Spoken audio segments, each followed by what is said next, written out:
Agora vou para a entrevista com Vivaldo Lopes. Vivaldo Lopes é economista, está prestando agora assessoria à Associação Mato Grossense dos Municípios. Ele já pertenceu à Prefeitura de Cuiabá, ao governo do Estado e também assessora entidades privadas, né? E o Vivaldo hoje vem aqui representando a MM. E nós vamos conversar sobre algumas questões. Primeiro, o seminário, por sinal interessante, que a MM está realizando, ou que será realizado, para ajudar os municípios a incrementar receitas. Bom dia, Vivaldo, prazer recebê-lo aqui. Bom, Pedro, prazer é meu estar em sua companhia e em companhia dos ouvintes. Tá, e esse seminário vai tratar exatamente do quê? Quais são os palestrantes? Olha, qual que tem sido a mobilização dos municípios? Olha, vem um técnico especializado da Confederação Nacional dos Municípios para dar orientação. Na verdade, é um seminário, é mais do que um seminário, é uma capacitação aos secretários fazendários dos 141 municípios sobre como melhorar técnicas e como melhorar a arrecadação do IPTU, do ISS, do ITBI e das taxas. É um curso gratuito que a CNM está dando em todo o Brasil e numa parceria com a Associação Mato Grossense. Isso vai ser feito 2 dias aqui em Cuiabá.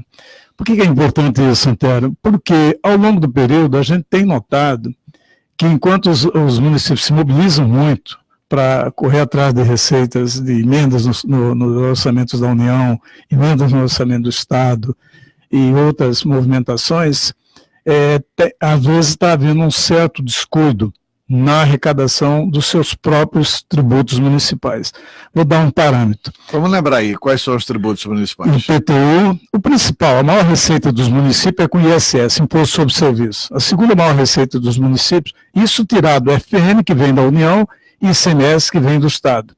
Mas a maior receita dos municípios, que eles próprios têm que recolher, são ISS, Imposto sobre Serviço, IPTU, ITBI e taxas. Esse é o normal. Esse é o dever de casa dos municípios. O índice nacional que é feito para apurar a qualidade da gestão fiscal dos municípios, por incrível que pareça, é um índice calculado pela Federação das Indústrias do Rio de Janeiro. A FIRJAN. FIRJAN. É um índice chamado Índice de Gestão Fiscal.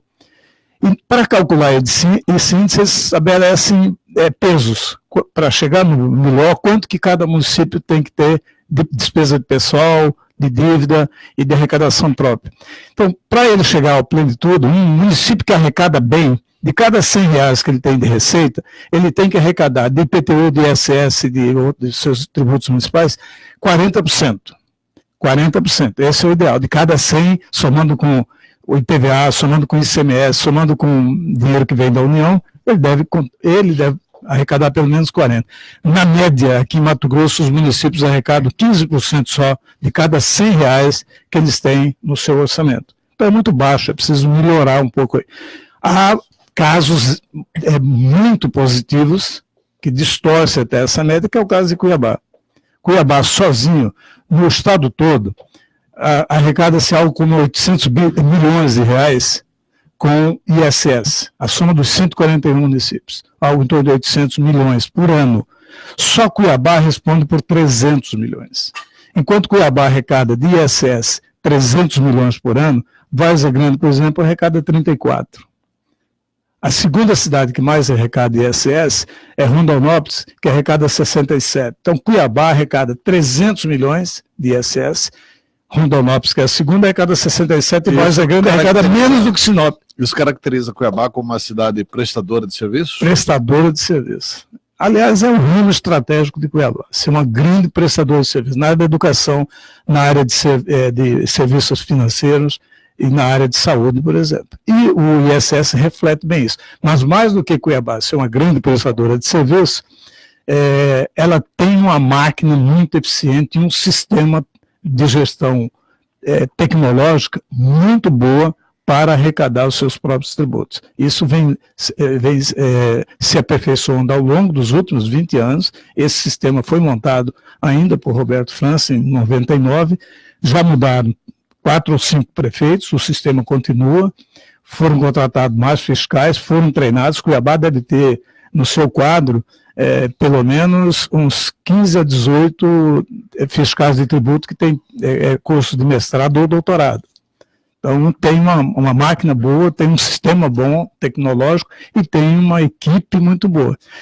Só para ficar em referência, a segunda maior cidade de Mato Grosso é Várzea Grande, em termos de população. Cuiabá arrecada 300 milhões, Várzea Grande arrecada 35 milhões. Que Várzea Grande está falhando nisso. Está falhando muito na arrecadação dos seus próprios tributos. E tem como melhorar. O próprio Cuiabá tem como melhorar, né? Cuiabá tem como melhorar e tem aperfeiçoado ano a ano. Só para você ter ideia, nos últimos 3 anos, o Mato Grosso passou por um período ruim em termos de economia e o Brasil também, uma recessão que começa em 2014 e vai até 2017. Mesmo assim, Cuiabá teve um crescimento acima de 5%, acima da inflação na sua receita de IPTU e de ISS. Tá. Eu me lembro que, como constituinte em 88, nós aprovamos na Carta Magna a tal da contribuição de melhoria, que os gestores têm dificuldade de cobrar isso. As prefeituras não cobram e o Estado também não cobra. Praticamente ninguém arrecada, porque é um tributo. Porque, por exemplo, você fez a Avenida das Torres, você cobra é evidente que você valorizou em muito o imóvel em torno da Avenida das Torres. Todos os imóveis em torno da Avenida das Torres.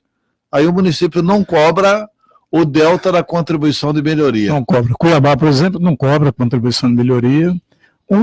Algumas cidades, como Sinop, que já cobraram contribuição de melhoria, mas é um tributo complexo, que você tem que ir lá medir, estabelecer quanto que cada frente... Você tem que definir por todo mundo. Por todo mundo. Definir individualmente, aí você tem que ter técnicos para avaliar quanto que a Avenida das Torres melhorou naquele imóvel, melhorou muito, mas tem que ser medido com peritagem bem feita. Aí você tem que medir a frente da casa do camarada e aí cobrar a contribuição de melhoria. E mais, ela não pode ser permanente. Você cobra por um período, 1 ou 2 anos, depois até ressarcir até ressarcir o investimento feito no caso da melhoria, no exemplo aí, no caso da Avenida das Torres. É um tributo mais complicado de cobrar. Aí na comunidade os municípios acabam não cobrando. Assim como o ITR, Imposto Territorial Urbano. Tem município aqui que, se ele batesse firme para arrecadar o ITR, ele arrecadaria com o ITR mais do que o IPTU, mais do que o ISS. Tá. O que é ITR? Imposto Territorial Rural. Porque são cidades que têm muitas fazendas muito valorizadas, mas também não é tão simples de cobrar. Tá. E assim, os economistas estão devendo também uma fórmula, por exemplo, de quem é o ouro de Mato Grosso?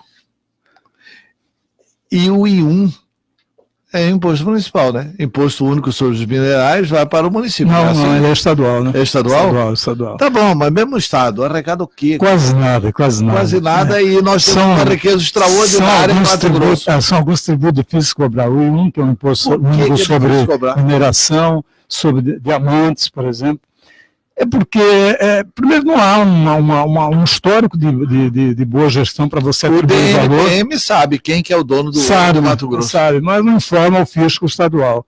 E também, Antero, é um imposto muito fácil de sonegar, porque você pegar uma mão cheia de diamantes, por exemplo, lá no Alto Paraguai, no lado do Alto Paraguai, da República Independente do Alto Paraguai, né?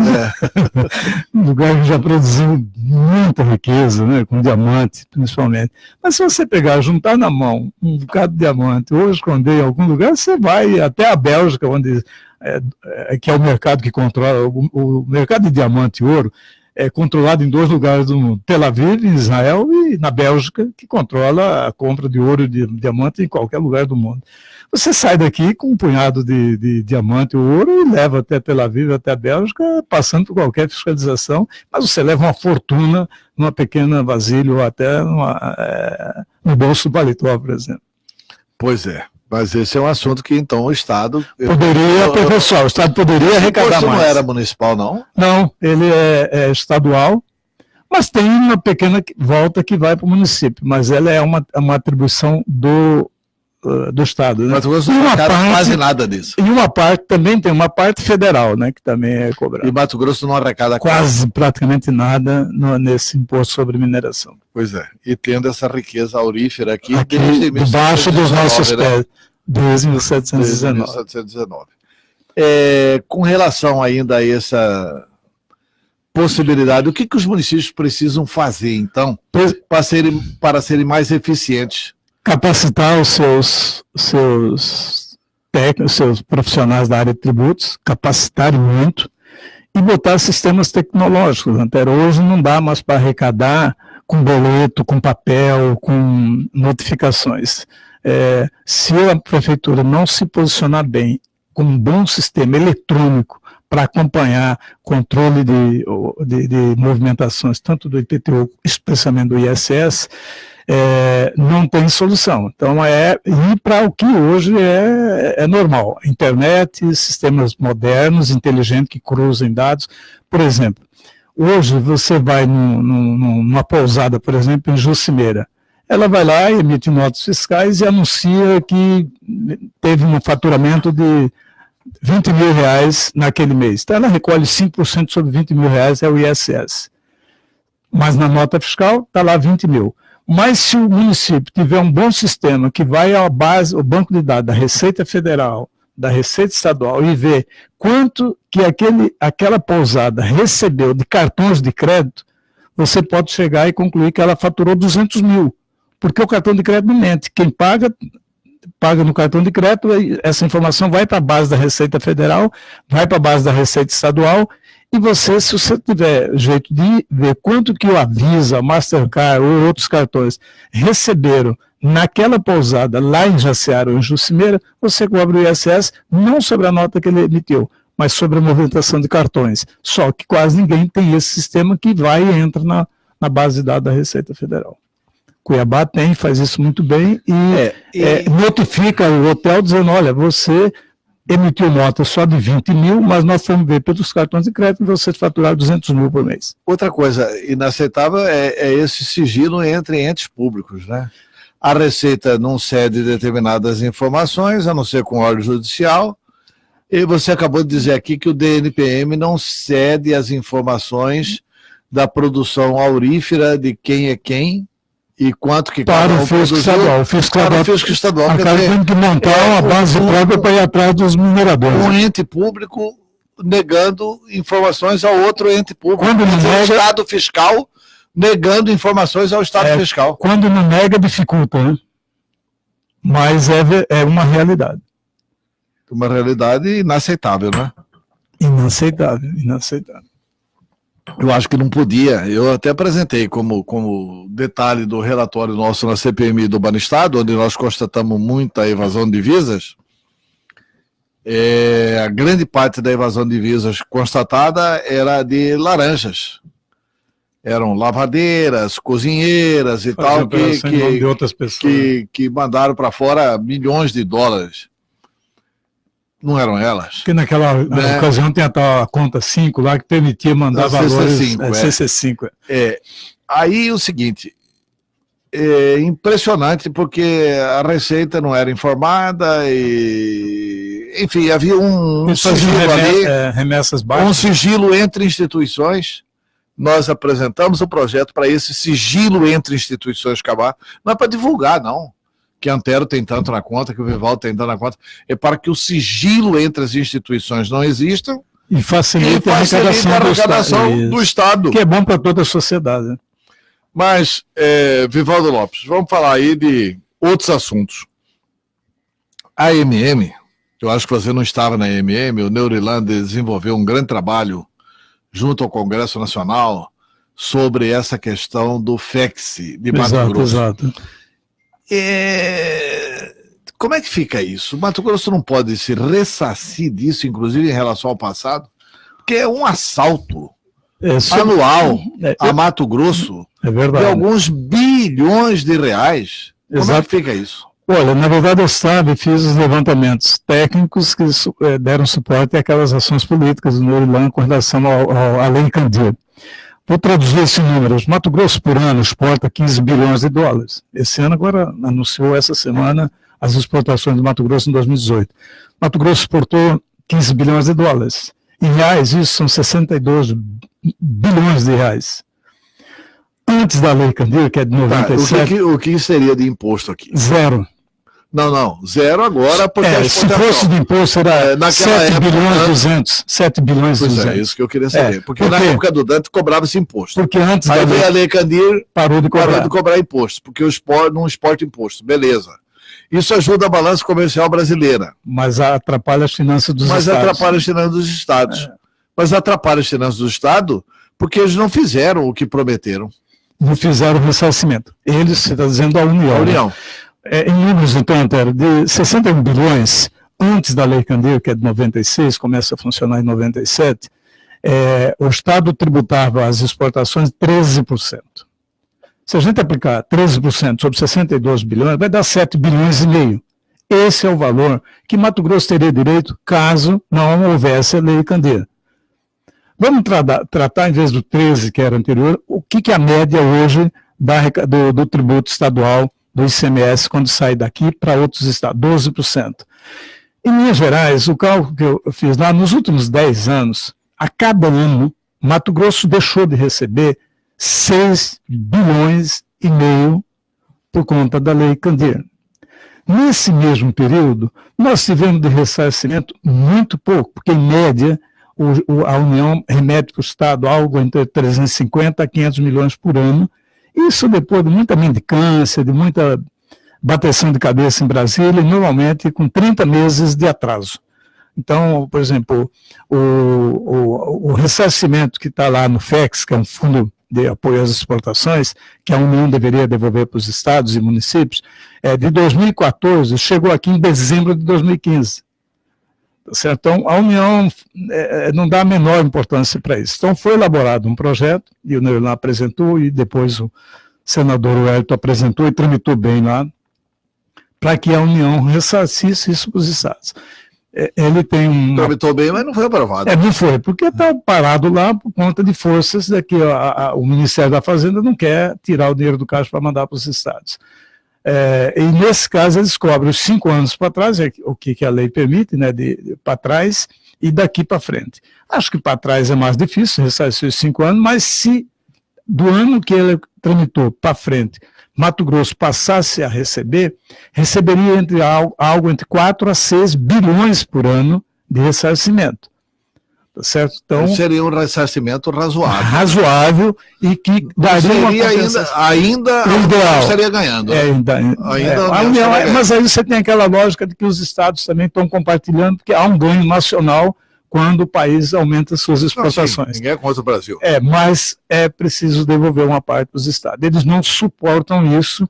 Ao longo desses anos todos da Lei Candir, de 20 anos da Lei Candir, ela produziu os efeitos que o país precisava. Melhorou as exportações, melhorou a balança comercial do Brasil, e hoje o Brasil é superavitário em boa parte, há vários anos, na balança comercial. Nós estamos convivendo com algo entre 55 a 60 bilhões por ano de superávit na balança comercial. Mas esse ganho está ficando só para a União. Os estados e municípios estão dando a sua contribuição e não recebendo com o Paulo Guedes, você acha que dá para ter mais esperança? Porque aquele discurso de campanha, menos Brasília e mais Brasil...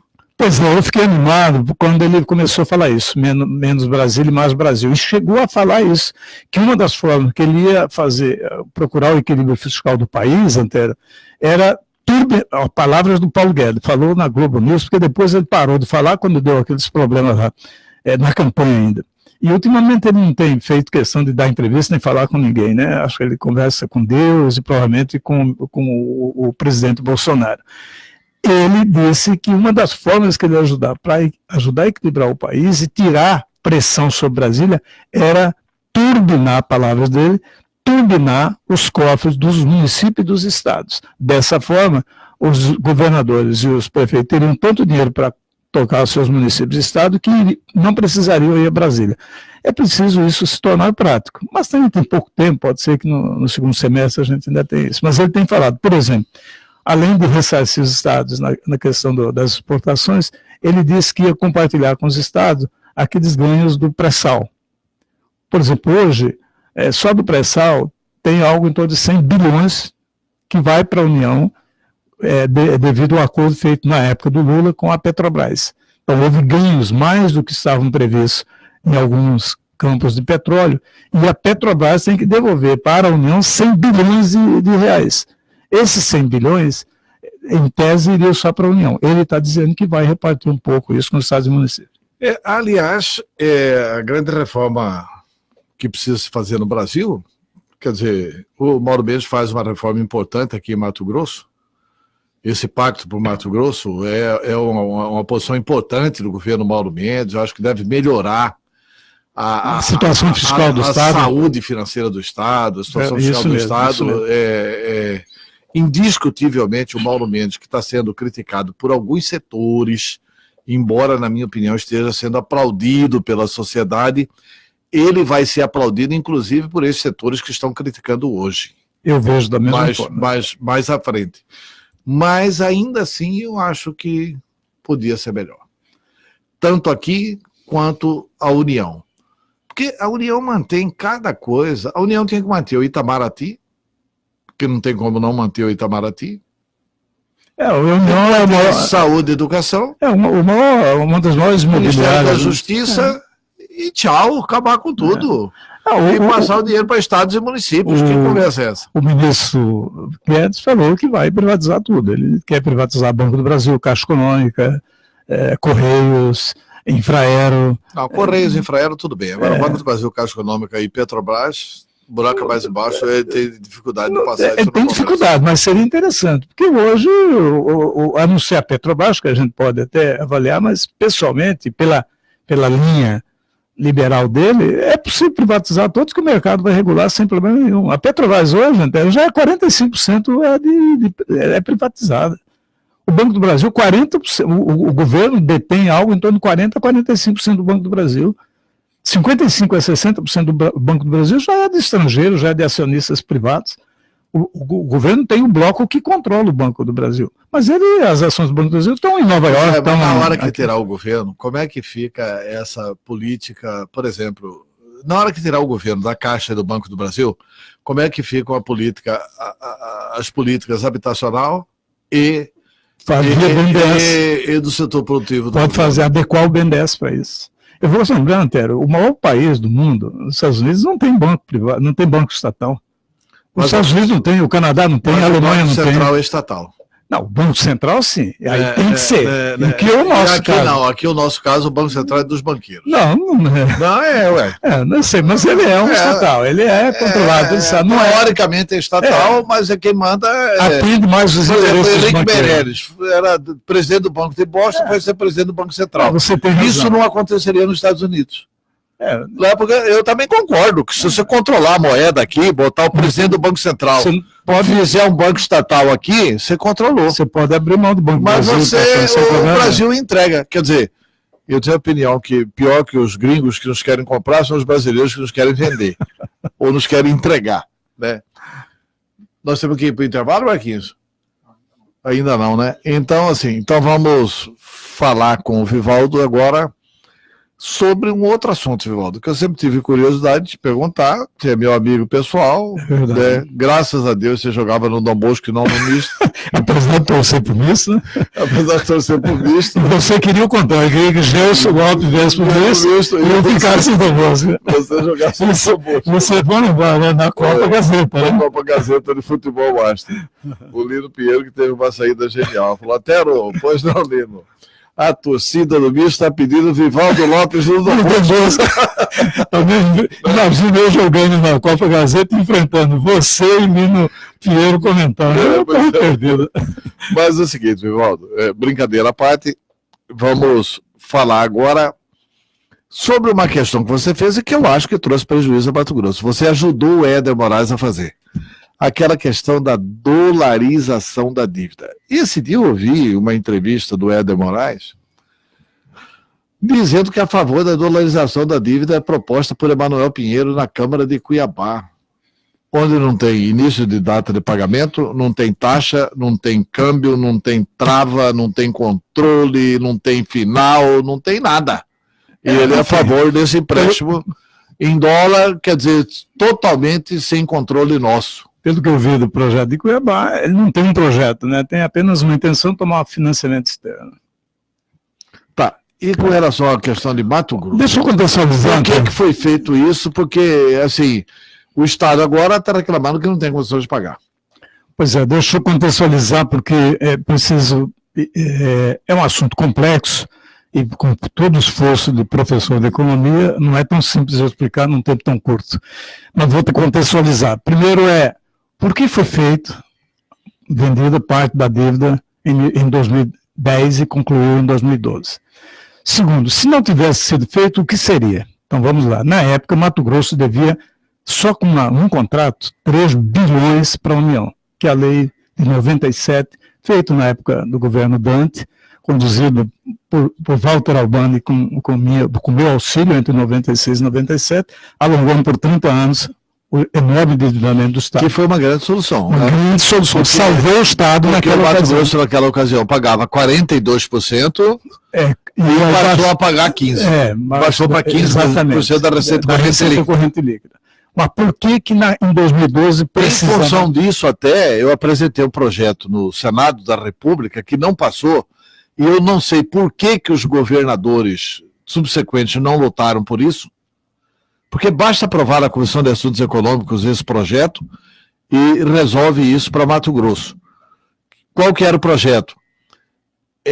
A conceituação da receita corrente líquida. Definir o que seria? Excluía do cálculo para o pagamento da receita corrente líquida os recursos constitucionalmente vinculados para a saúde e educação. Ou seja, se o Mato Grosso já era obrigado a aplicar 25% na educação e 12% na saúde, não deveria contar da receita. Não deveria contar isso na receita corrente líquida, mas conta.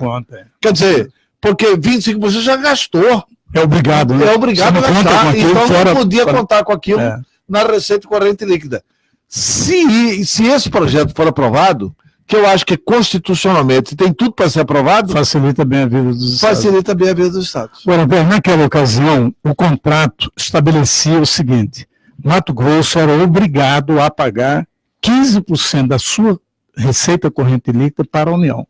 Não era até 15%, era 15%. Vamos trazer aos dias atuais. Se hoje Mato Grosso tivesse que pagar, então estou dizendo, se não tivesse feito a dolarização da dívida, ou vendido parte dela no mercado de capitais, como que seria hoje? Seria da seguinte forma: hoje Mato Grosso tem uma dívida de 6,4 bilhões. Desses 6,4 bilhões, praticamente todo ele é devido à União, inclusive o que foi negociado em 97, que é pela lei 9496. Por esse contrato que o governo tinha com a União, ele era obrigado a pagar todo mês 15% da sua receita corrente líquida para a União. Isso trazido a dados atuais, hoje a dívida corrente líquida, a receita corrente líquida de Mato Grosso, são 15 bilhões por ano. Fechou 2018, está no balanço, é um dado oficial, 15 bilhões. Se Mato Grosso tivesse que pagar 15% sobre 15 bilhões, ele teria pago em 2018 2 bilhões 250 milhões da sua dívida, para pagar sua dívida com a União, que era detentora do crédito naquela ocasião, do contrato. Vou repetir, 2 bilhões 250 milhões. Graças à renegociação de parte dessa dívida, que destravou a obrigatoriedade de contribuir com pagar 15% da receita corrente líquida, e na ocasião baixou para 6%, e hoje o Mato Grosso compromete 8% da sua receita corrente líquida para pagar a dívida. Se não tivesse feito a dolarização naquela ocasião, ou renegociação, o Mato Grosso teria pago 2 bilhões 250 milhões. Em 2018, o Mato Grosso pagou 1 bilhão 228 milhões para pagar a sua dívida. Ao invés de pagar 2 bilhões 250, pagou 1 bilhão 228. Pois é, desse 1 bilhão 228... Só para completar seu raciocínio. Não pagou 1 bilhão e 200 porque o Pedro Táxi alongou a dívida? Não. Ele alongou uma parte. Tem nada a ver, não tem nada a ver, nada. Por quê? E pagou tanto, pagou 1 bilhão 228, porque de 2012 para cá o Estado tomou mais 3 bilhões e meio de financiamentos, que alguns já começaram a ser pagos. Desse 1 bilhão 228, apenas 225 milhões foram da dívida externa. Quer dizer, se não tivesse a dívida externa, Mato Grosso teria pago 2 bilhões 250 milhões. E do que ele pagou, de 1 bilhão 228, apenas 225 milhões foram da dívida dolarizada. 1 bilhão foram de dívidas em reais. Quer dizer, o problema não é a dívida dolarizada. E mais, Mato Grosso compromete por ano 8% da sua receita corrente para pagar a dívida. 8% apenas. Antes, quando a gente fez a renegociação da dívida, pagava 15%. Então a gente deu uma folga. Na época, baixou de 15 para 6. Com os financiamentos da Copa, VLT, Arena e tudo mais, aumentaram. MT integrado e outros que fizeram pontes, construção de pontes, hoje está comprometendo 8%. A dívida do Mato Grosso hoje, total, dá 6,4 bilhões. Isso significa 44%, 43% da sua receita corrente líquida. A lei de responsabilidade fiscal, Antero, permite que o Estado tenha dívida até 200% do valor dela. Quer dizer, Mato Grosso tem uma receita corrente líquida de 15 bilhões, poderia ter até 30 bilhões de dívida. Ele tem apenas 6,4. O Estado de São Paulo, que é um país dentro do Brasil, tem uma dívida de 205 bilhões. Eu não vou nem citar Rio Grande do Sul, Minas e Rio de Janeiro e Goiás, que são estados quebrados, que devem 263% da sua receita corrente líquida. Então, se você falar em termos de endividamento, Mato Grosso hoje está entre os 5 estados que têm menor endividamento da União, do país. Professor Vivaldo Lopes, muito obrigado pela entrevista e jogue sempre na Copa Gazeta no Dom Bosco, viu? Para ajudar o ministro. Para ajudar o ministro. Muito obrigado aí pelo elogio. Você, eu lembro de outra passagem, você lá de cima falando, e aí, Lino, como está aí? Ô, Antero, o Vivaldo Lopes, como volante, é um grande secretário de Fazenda. Vivaldo, obrigado pela entrevista.